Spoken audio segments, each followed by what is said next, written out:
আসসালামু আলাইকুম প্রিয় দর্শক। আগামী 2 সপ্তাহের ভিতরে নবম পে স্কেলে চূড়ান্ত সুপারিশ মন্ত্রিসভায় উপস্থাপন করতে হবে, এমন নির্দেশনা দিয়েছেন সচিব নাসিমুল গনি। উনি এই পে স্কেল নিয়ে মূল ভূমিকা পালন করছেন, উনিই সভাপতি, এটা বলা যায়।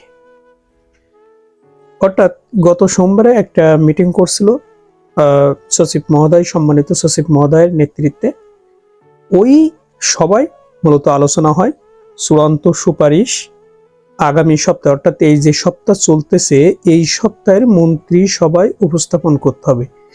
যদি কোনো কারণে এই সপ্তাহে মিস হয় তাহলে আগামী সপ্তাহ অর্থাৎ 18 তারিখের ভিতরে মন্ত্রিসভায় চূড়ান্ত সুপারিশমালা উপস্থাপন করতে হবে, এটা নির্দেশনা।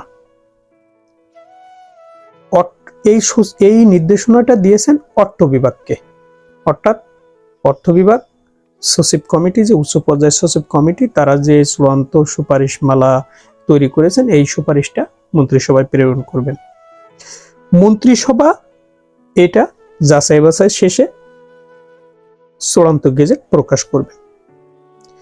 যদি মন্ত্রিসভা চায়, সচিব কমিটি চায়, বা যে সচিব মহোদয় আছেন যিনি মূলত এটাকে ইয়ে করতেছেন, মানে গাইড করতেছেন, নাসিমুল গনি স্যার, উনি যদি চান তাহলে আগস্টের ভিতরে গেজেট হওয়া সম্ভব।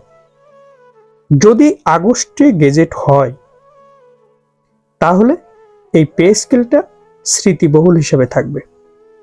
আমার কেন জানি মনে হচ্ছে বর্তমান কারেন্ট সরকার, রানিং সরকার জনাব তারেক রহমান আগস্টে একটা স্মৃতিবহ করে রাখবেন পে স্কেল ঘোষণার মাধ্যমে। এই পে স্কেল ঘোষণার মাধ্যমে কর্মচারীদের দীর্ঘদিনের যে বৈষম্যের শিকার, এটা থেকে যেমন মুক্তি পাবেন, তারা বৈষম্যকে বিদায় জানাবেন এবং সাথে সাথে তারা তাদের ন্যায্য অধিকার ফিরে পাবেন।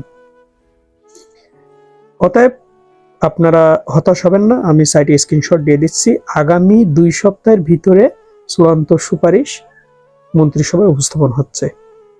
এখন দেখার বিষয় আগস্টের ভিতরেই গেজেটটা প্রকাশ করার। কর্মচারীদের দীর্ঘদিনের দাবি, প্রতীক্ষিত যে চাওয়া, সেই চাওয়াটা আগস্টেই গেজেট জারি হোক।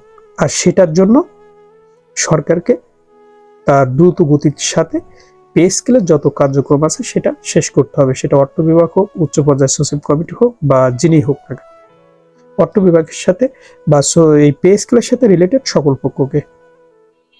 প্রিয় দর্শক, দেখতে থাকুন আগামী 2 সপ্তাহের ভিতরে পে স্কেল উচ্চ পর্যায়ের সচিব কমিটি তারা মন্ত্রিসভায় প্রেরণ করছেন। ভালো থাকবেন। আমাদের ভিডিওটি ভালো লাগলে অবশ্যই সাবস্ক্রাইব করবেন। আসসালামু আলাইকুম।